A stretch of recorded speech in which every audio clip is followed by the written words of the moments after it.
Eh bien, bonsoir à toutes et à tous et bienvenue sur Branché TV. Donc, l'émission du jour va être dédiée à l'urologie avec l'amélioration de la morbidité périopératoire. Et donc, comme invité ce soir, nous avons le professeur Véronique Fay, qui est chirurgienne urologue, et le professeur Morgane Rouprey, également chirurgien urologue. Et autour de cette émission, vous pourrez secondairement poser les questions que vous voulez. On va essayer de répondre à un maximum de choses. Et sans perdre de temps pour tenir notre timing, on va commencer par Morgane et son topo sur la chirurgie urologique et la cancérologie principalement. Exactement, parce que mon domaine de prédilection, c'est plutôt l'oncologie. Et j'ai souhaité aussi participer à cette table ronde et faire venir Véronique, parce qu'elle a un domaine tout à fait singulier qui est le fonctionnel. Et nos univers se rejoignent à bien des égards sur notre volonté commune de faire diminuer la morbidité des actes techniques que l'on fait. Alors il y a des recommandations, il y a des trucs et astuces, il y a de l'expérience, il y a du bon sens, il y a du pragmatisme dans tout ça, mais ça mérite d'être discuté et de revisiter un peu le parcours de nos patients. On connaît les parcours de soins en médecine, c'est des parcours chirurgicaux avec des étapes techniques et on voulait aborder ça à travers le prisme de l'oncologie du fonctionnel. Alors l'oncologie, je vais parler des tumeurs de la vessie ce soir et remettre le sujet dans son contexte avec cet urothélium qui est l'épithélium de revêtement des voies urinaires qui tapisse l'intérieur de l'urètre, de la vessie et des uretères et donc l'intérieur des reins.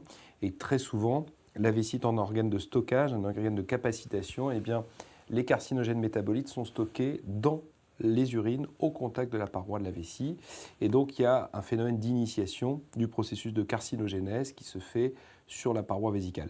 On est un peu en urologie l'apanage de ce qu'est, j'allais dire, la médecine gastro-entérologique avec les endoscopies. On a aussi ces endoscopies dans l'appareil urinaire avec des maladies qui peuvent être endocavitaires et qui peuvent être pariétales ou qui peuvent être extrapariétales. Donc c'est la singularité des organes creux par rapport aux organes pleins.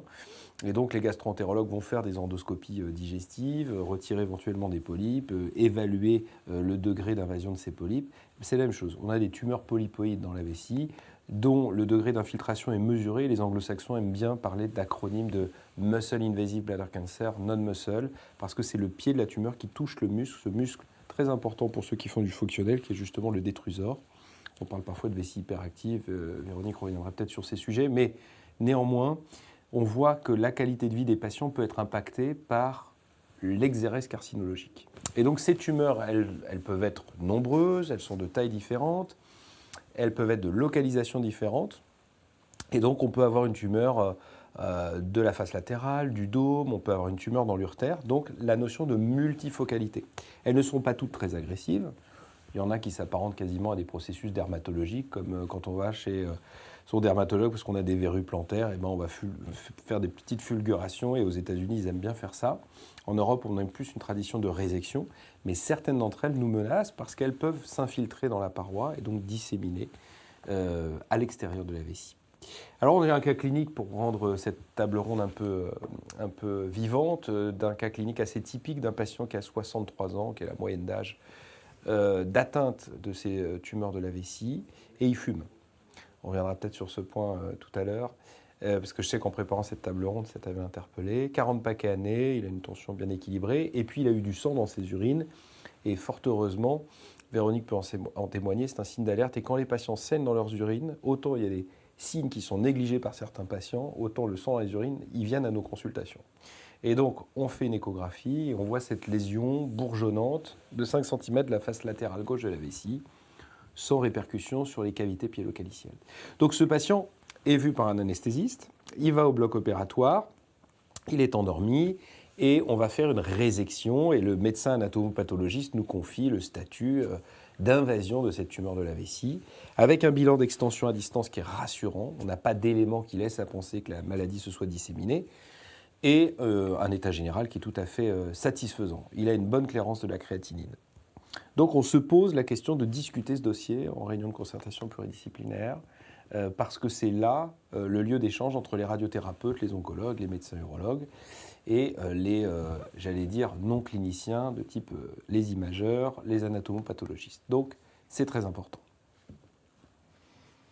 Très bien. Alors, si je peux il y a un certain nombre de questions qui viennent à l'esprit, hein, et que je peux te poser. Hein. Donc, la chimiothérapie néo-adjuvante, puis la cystoprostatectomie totale avec curage ganglionnaire étendu, avec entéroplastie. Est-ce que tu vas lui proposer ce traitement-là d'emblée ? Alors, je te laisse dérouler les 4 items. Okay. Et puis, la deuxième, c'est la cystoprostatectomie totale avec curage ganglionnaire étendu, plus entéroplastie, puis chimiothérapie adjuvante en fonction des résultats anatomopathologiques. Deuxième option. Hein. La troisième, cystectomie totale avec curage ganglionnaire plus entéroplastie, sans traitement systémique périopératoire. Et enfin, la dernière, un traitement trimodal, RTUV maximaliste plus radiochimiothérapie. Donc, comment tu vas argumenter le choix ? Je crois que tu as un point important. On est aussi expert que l'on soit dans son domaine. Il y a quand même des recommandations qui s'imposent à nous. On est dans l'ère de l'évidence-based medicine. Et la question est de savoir si ces tumeurs de la vessie sont des tumeurs qui sont fréquentes. On a à peu près 12 000 nouveaux cas par an en France. Donc, on imagine que dans les sociétés occidentales, il y a une file active de patients qui est assez considérable. Et aujourd'hui, on peut dire que dans la vessie, on a un niveau de preuve assez élevé en termes de discussion parce que ce sont des maladies, le deuxième cancer urologique le plus fréquent après celui de la prostate qui touche pour la vessie aussi bien les hommes que les femmes. Donc on a des bons niveaux de preuve. Et donc aujourd'hui on ne peut pas se soustraire ou s'affranchir de ces recommandations parce que c'est la littérature et des bons essais randomisés. Et après dans tes questions, les questions que tu évoques, il y a des aspects techniques. Parce que nous, notre objectif là, c'est de guérir le cancer, autant que faire se peut. Et puis, il y a un aspect de qualité de vie derrière, qu'on évoquera avec Véronique tout à l'heure, mais qui est important parce que le malade, si on lui fait un curage ou pas de curage, lui, il ne voit pas beaucoup l'intérêt. En revanche, la façon dont il va uriner derrière, c'est très important. Et donc, sa qualité de vie, elle est impactée aussi sur l'aspect sexuel, puisque l'intérieur de la prostate est tapissé par la vessie. En général, chez l'homme, tu l'as évoqué, une cystoprostatectomie. Ça veut donc dire qu'il y a un bouleversement du schéma corporel. Et que les patients vont plus se plaindre ou évoquer des problèmes, des complications fonctionnelles que du traitement carcinologique qu'on aura entrepris. Donc ça, c'est peut-être un point sur lequel toi, tu veux réagir, mais je ne sais pas si tu es interpellé parfois dans les discussions de RCP à ce sujet, Véronique. Tout à fait. C'est choisir le traitement qui va guérir le patient, c'est une chose, mais il faut penser absolument à sa qualité de vie pendant et après la guérison de la maladie. C'est extrêmement important. Et là, parmi les options, je vois des choix de reconstruction vésicale qui m'interpellent, dont il faudra discuter, certes en RCP, mais aussi avec le patient. C'est pas pareil d'avoir une entéroplastie, c'est-à-dire une reconstruction complète de la vessie, où on va effectivement pouvoir essayer d'uriner par les voies naturelles comme telles qu'elles sont, que par exemple un briquaire où on va avoir une poche où vont s'aboucher les uretères dans un petit segment d'intestin et qu'on va appareiller, qui ne sera pas très joli sur le plan cosmétique, mais qui sera peut-être plus facile à gérer au quotidien. Donc tout ça, c'est des considérations qu'il faudra discuter avec le patient. Ouais, j'imagine que l'âge du patient, enfin l'âge, pas l'âge de la carte d'identité, mais l'âge physiologique du patient et toutes les morbidités sont prises en compte là-dessus. Et comme tu le soulignes, et c'est pour ça que j'ai eu à cœur dans l'énoncé de mettre que ce patient était en parfait état général, il a 62 ans, il est plutôt jeune.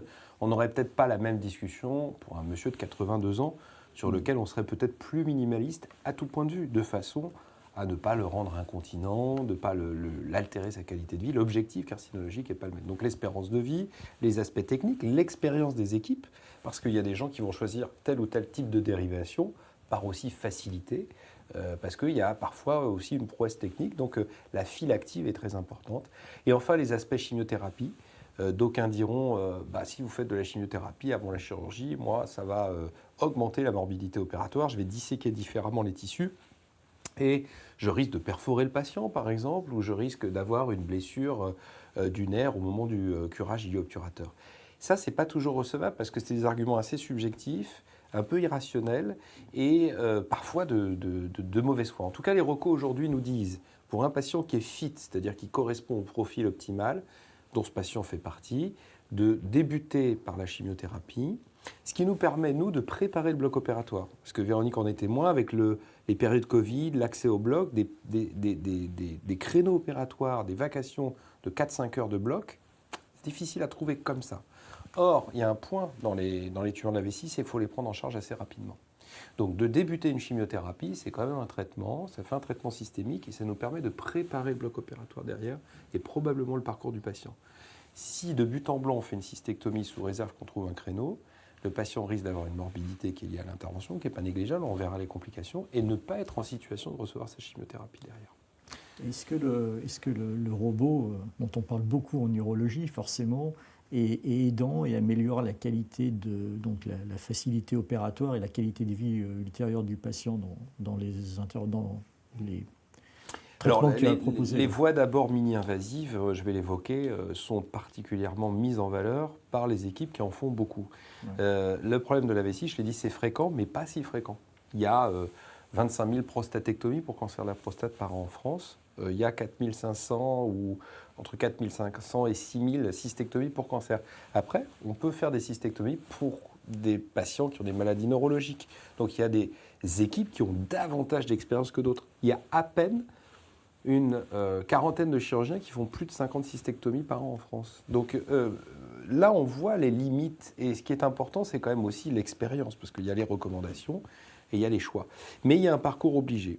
Il y a cette résection, cette anatomopathologie, cette discussion RCP, cette discussion autour de la chimiothérapie. Et puis l'autre point, c'est qu'on n'a pas de marqueur sérique dans la vessie. Dans la prostate, on connaît tous le PSA. On se dit, bon, on va mesurer le PSA, on va regarder. Ouais. Là, dans la vessie, il n'y a rien. Donc, quand l'organe est en place, tumeur réséquée, et qu'il y a une évaluation scanographique avec une chimiothérapie, on peut très bien faire un scanner de réévaluation et voir au moins s'il y a un effet de décroissance tumorale sur le volume, etc.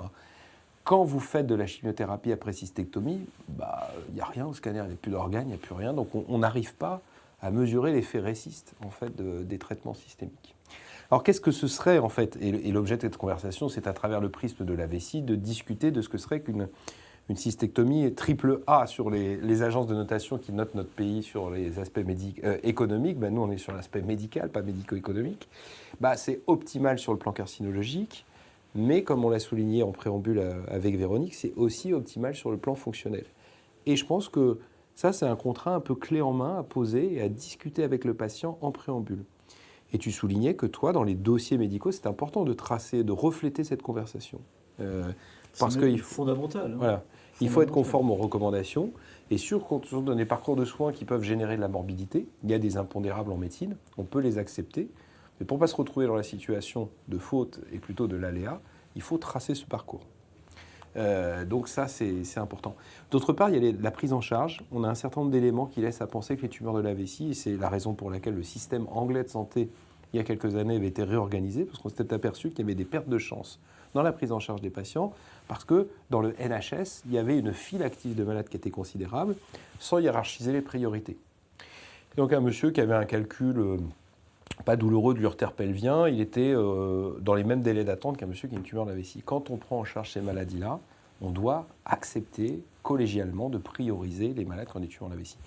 Ça ne veut pas dire qu'il faut prioriser tous les cancers. On voit que les petites tumeurs du rein de moins de 3 cm, on n'est même pas certain, on voit le code couleur qui est assez simple là-haut, il reste vert pendant plus de 6 mois et on n'est pas certain qu'il soit absolument nécessaire de les opérer. Donc attention aux notions de surtraitement, parce que ça on le voit aussi, mais les tumeurs de la vessie, c'est important. Et puis on est dans un écosystème qui change, puisque dans un milieu médico-chirurgical en urologie, comme les ORL, comme d'autres disciplines, et aujourd'hui la chimiothérapie est en train de se faire gommer progressivement par ce qu'on appelle l'immunothérapie, qui est à l'ordre du jour, qui est assez populaire, qui nécessite des... Mais il y a un grand investissement de l'industrie pharmaceutique là-dessus, avec des millions et des millions de dollars qui sont investis dans des nouveaux essais, qui essayent de randomiser des patients après cystectomie pour voir s'il y a un avantage à rajouter ces produits d'immunothérapie.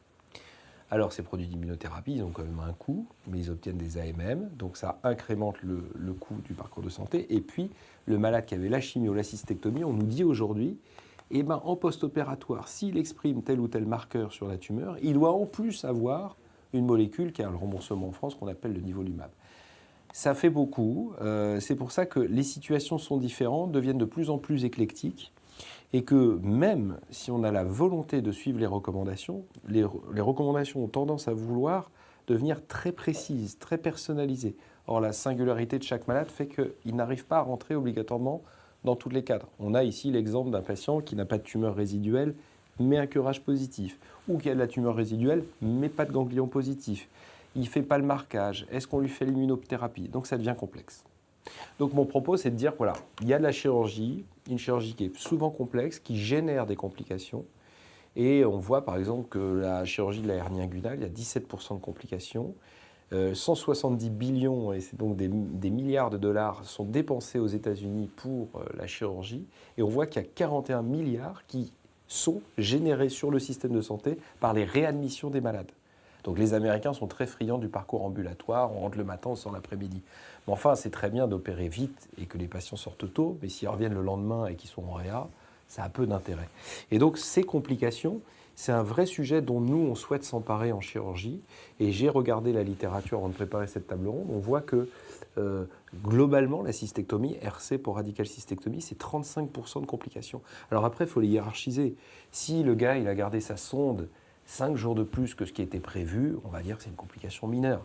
S'il a passé 15 jours en réa et qu'il a changé de groupe sanguin, c'est quand même une complication majeure. Donc, il faut hiérarchiser ces complications. C'est pour ça qu'on a des échelles comme le clavien, Dindo, etc. Ce sont des échelles qui ont été exploitées en chirurgie digestive et qui sont réutilisables.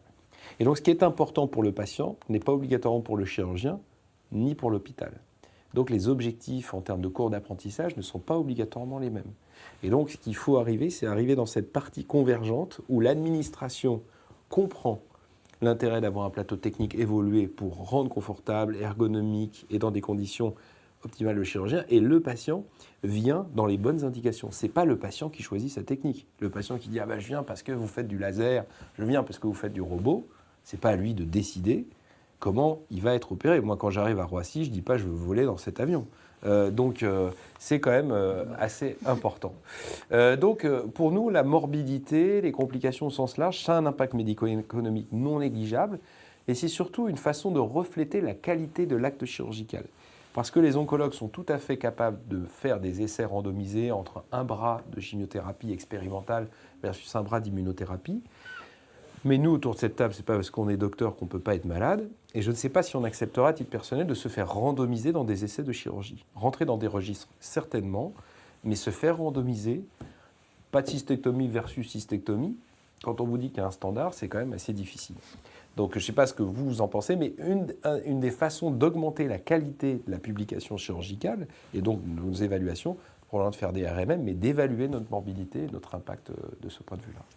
Et dis-moi, on voit bien que ce sont des traitements qui sont quand même très lourds au point de vue chirurgical, extrêmement coûteux à partir du moment où on a la chimio, la chirurgie et l'immuno. L'immuno, je crois que c'est extrêmement coûteux aussi.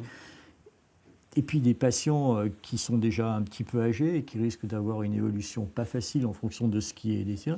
Est-ce qu'il y a des moyens de pouvoir les dépister? Est-ce qu'il y a des profils plus à risque?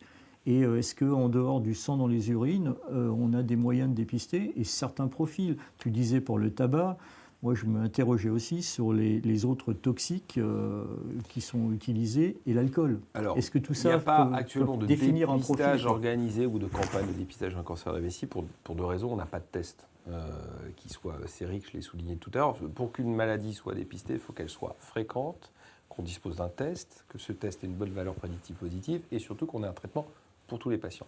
Donc dans le colorectal, ça va. Dans la prostate, c'est déjà débattu. La vessie, voilà. Par contre, on peut faire du dépistage intelligent et du dépistage ciblé, et notamment travailler avec les médecins du travail pour les alerter. Parce que tu le dis, il y a des carcinogènes qui sont connus. La porte d'entrée dans l'organisme du tabac, c'est le poumon, mais les gens ne savent pas que la porte de sortie, c'est la vessie.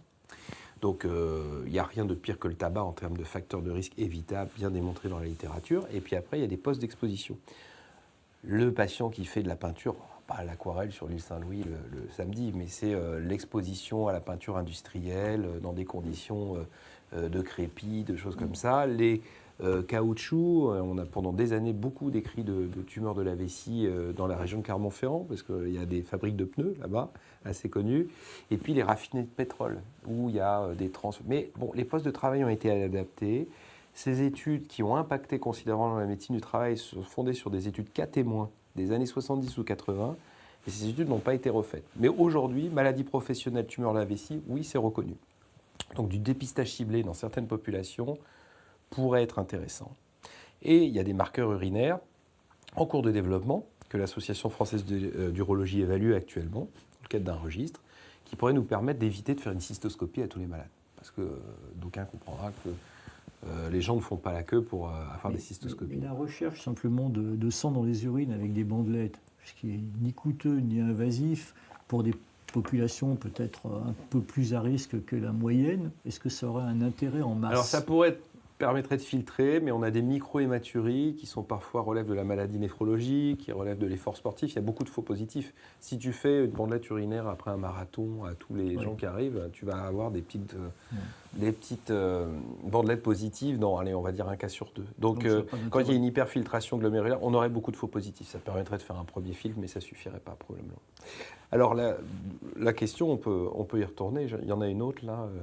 Si tu veux. Oui, alors comment réduire la morbidité de la cystectomie? Exactement, bon, tu l'avais évoqué.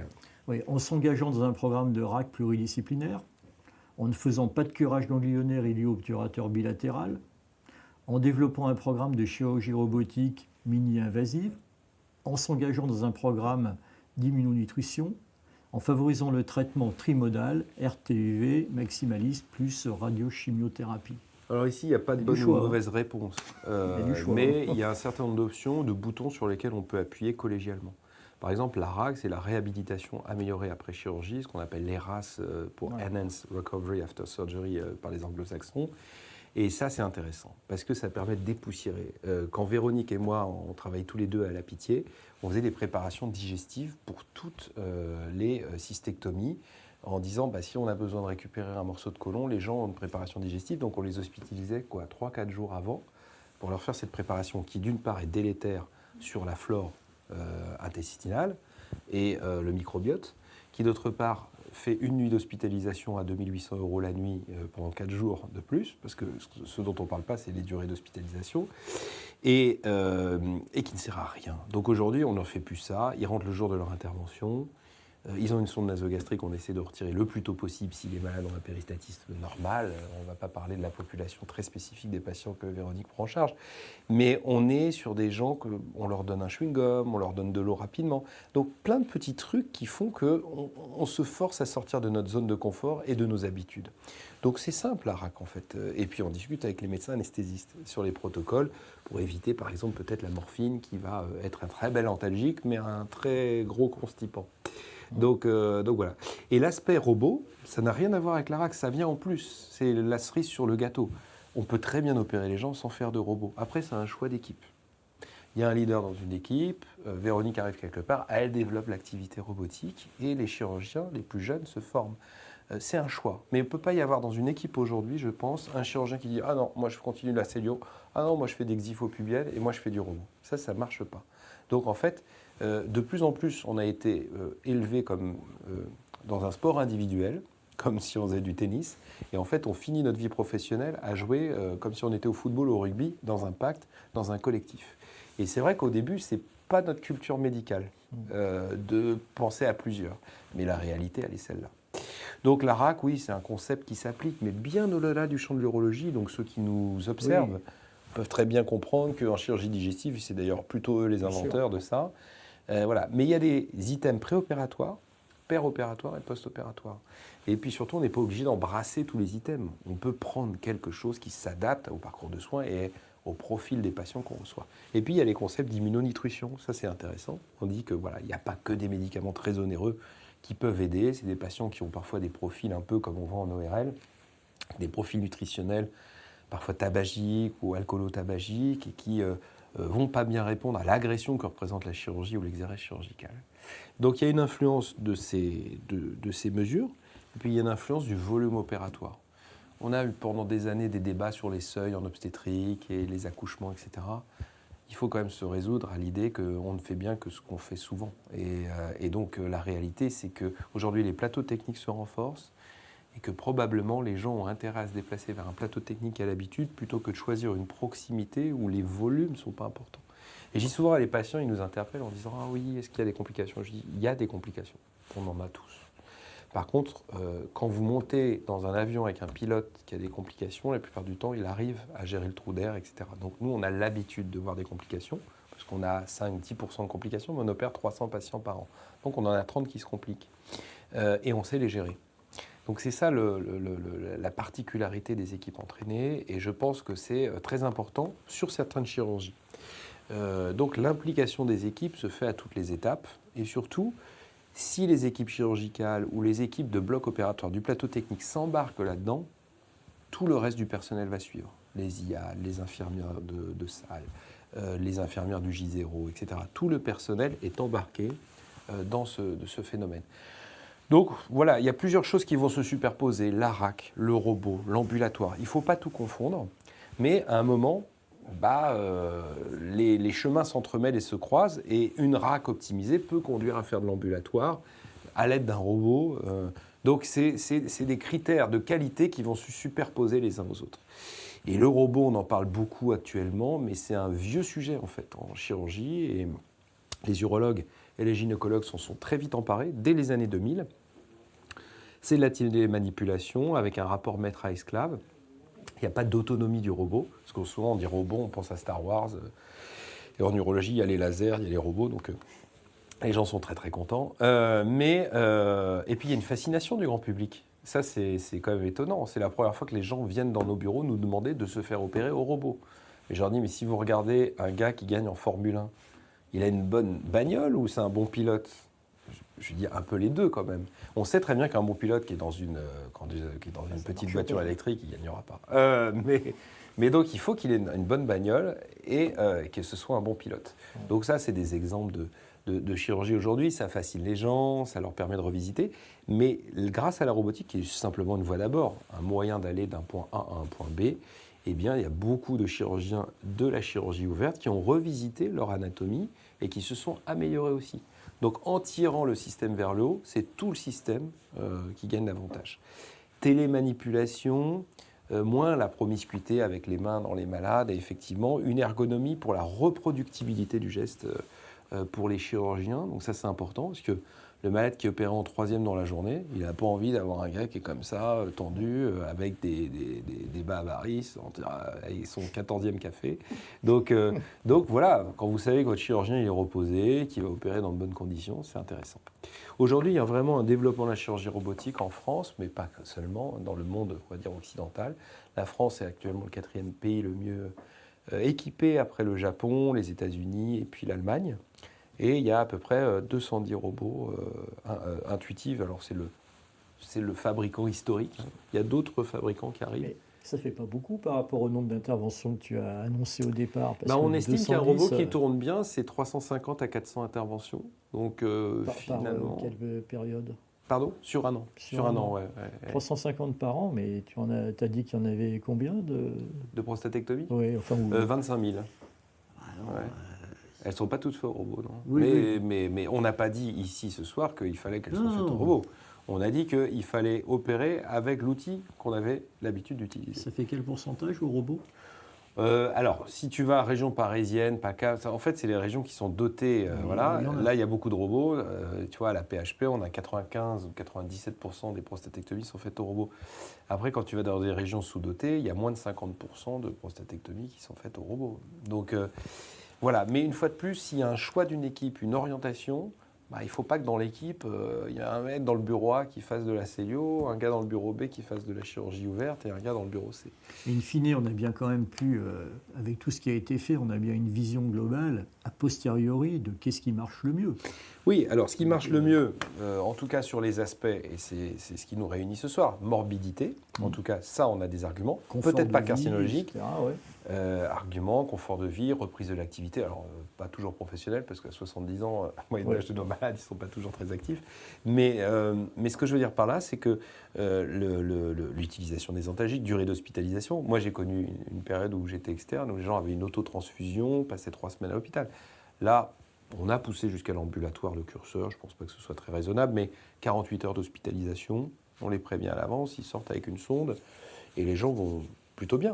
Et il y a plein de paramètres d'insufflation sur lesquels on peut varier, péropératoire, la façon dont on va sangler le patient, etc. Et puis on a tous un rapport à la douleur qui est différent. Ça se trouve, Véronique peut marcher pieds nus sur les braises et pas moi. Donc... tu peux pas. donc voilà. Moi non plus. Donc c'est important. Mais c'est vrai que grâce à ces robots, on a des images en fait, qui sont assez fascinantes dans les congrès, et tous ceux qui ne sont pas obligatoirement chirurgiens sont curieux de venir au bloc opératoire, ceux qui sont dans les métiers de l'aéronautique, l'administration, etc. Alors que ces chirurgies existaient depuis des années, mais ils n'avaient pas la curiosité de se penser par-dessus le champ, mais les gens veulent regarder dans la console. Donc les jeunes y adhèrent parce qu'il y a un côté geek, jeux vidéo. Les chirurgiens de notre génération s'y est convertis de toute façon.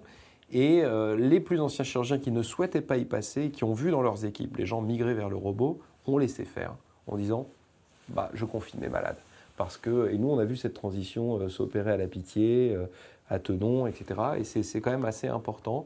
Mais je le redis, ce sont des choix d'équipe avec des robots qui évoluent un peu comme les smartphones. Et donc la dernière génération qui vient d'avoir une AMM sur le marché européen et qui n'est pas encore positionnée en France, mais ça ne saurait tarder, c'est ce qu'on appelle le single port, avec un seul orifice trocar et qui se déploie comme une toile d'araignée, comme vous le voyez à l'écran, avec les outils qui se déploient comme de multiples endoscopes. Donc au lieu d'avoir plusieurs trous pour mettre les bras du robot, il y a un seul bras et les outils se déploient dans la cavité abdominale à l'intérieur. Donc c'est intéressant, mais c'est encore une autre forme d'opération et qui est techniquement compliquée. Je reviens à la cystectomie. Il faut choisir des modes de dérivation urinaire. On va revenir là-dessus, mais ça, c'est des aspects fonctionnels. Mais là encore, l'idée, c'est de préserver l'unité fonctionnelle rénale, de ne pas avoir un régime de pression qui soit intolérable dans le haut appareil urinaire, de respecter les indications. Et sur le papier, d'aucuns choisiraient volontiers une néovessie en disant c'est super, je ne vais pas avoir une poche avec une stomie. Mais Véronique l'a souligné tout à l'heure, ce n'est pas toujours facile à gérer. Il faut pouvoir conserver un réservoir à basse pression. Il y a des infections, il y a du mucus puisque c'est du tube digestif. Donc c'est un microbiote digestif qui est mélangé avec un écosystème urinaire. Et donc il y a des patients qui doivent être rigoureux dans l'astreinte de se lever, parfois le recours aux autosondages. Et donc c'est pas obligatoirement simple, même si ça l'est sur le papier. Les choix qui ont l'air spontanés sur le papier ne donnent pas obligatoirement les résultats escomptés dans la pratique. Donc on peut avoir des gens guéris du cancer, mais déçus de leur vie. Et ça, c'est terrible, parce que finalement, ils sont en rémission, on s'est battu pour eux, on a engagé des coûts, une solidarité du système de santé, puis finalement, ils se disent à quoi bon vivre dans cette situation. Et puis, les médecins sont narcissiques, donc il y a autant de néovessies qu'il y a de lettres dans l'alphabet, chacun veut laisser sa néovessie, la néovessie de Studer, de Stors, de Foch, de je ne sais pas où. C'est quand même un peu bizarre. Donc aujourd'hui, il faut peut-être faire simple, avec des règles, bien établies, et ne pas chercher à compliquer la situation. Sur les résultats de continence, Véronique en parlera mieux que moi. Elle était il y a quelques jours à un colloque où elle l'a très bien fait. Là aussi, la façon dont c'est évalué n'est pas très très précise. C'est un peu à l'emporte-pièce par des chirurgiens qui sont trop contents de leurs résultats carcinologiques et qui font pas terrible sur le plan fonctionnel, parce que c'est vraiment deux aspects de l'urologie qui sont différents et deux mondes qui se croisent. Et parfois, les gens qui sont dans les congrès de cancérologie ne sont pas très exigeants sur les résultats du fonctionnel. Donc, justement, avec Véronique, on a des projets en commun d'évaluation de la qualité de vie. Tu vois, c'est des termes qui commencent à apparaître sur le confort de vie, la qualité de vie. Et il y a beaucoup de choses comme les Patient Reported Outcomes qui viennent dans les congrès américains. Et puis, en termes de bien faire vis-à-vis de nos malades, et Véronique est dans le bureau de l'Association française d'urologie, il y a des fiches pour les patients d'information. Bien sûr, en cas de procédure, on va vous demander si vous avez des données d'information éclairées, mais je pense que ces fiches, elles sont standardisées, elles sont faites par notre seule et unique société savante, avec une notion de consentement éclairé, les principales complications qui sont rappelées. Ça me semble être des documents simples à distribuer. Je ne sais pas comment ça se passe dans les autres sociétés savantes, mais nous, on recommande, autant que faire se peut, de donner ces documents avant la chirurgie. Tu sais qu'on en a également pour Aspro en multispécialité qui sont faites par les chefs de pôle et qui sont c'est important parce que qui se concurrencent pas. Si on a ça, au contraire, mais si on a ça dans le dossier, s'il y a une saisie de dossier, on est dans le dire, voilà, nous, il y a une signature, le patient a lu le document et au moins on fait preuve de bonne foi, j'allais dire. C'est un élément de preuve de l'information. Donc, je pense que dans le cas de l'information éclairée, dans un souci de réduire la morbidité, c'est aussi l'accepter la morbidité. Et donc, quand vous faites ce voyage de la cystectomie, vous devez accepter de traverser quelques épreuves et il y a des aspects importants. Donc, sur ces aspects-là, voilà ce que je voulais vous dire. On va peut-être discuter avec Véronique maintenant des aspects fonctionnels qui sont Fonctionnels. quand même un autre univers de l'urologie. Mais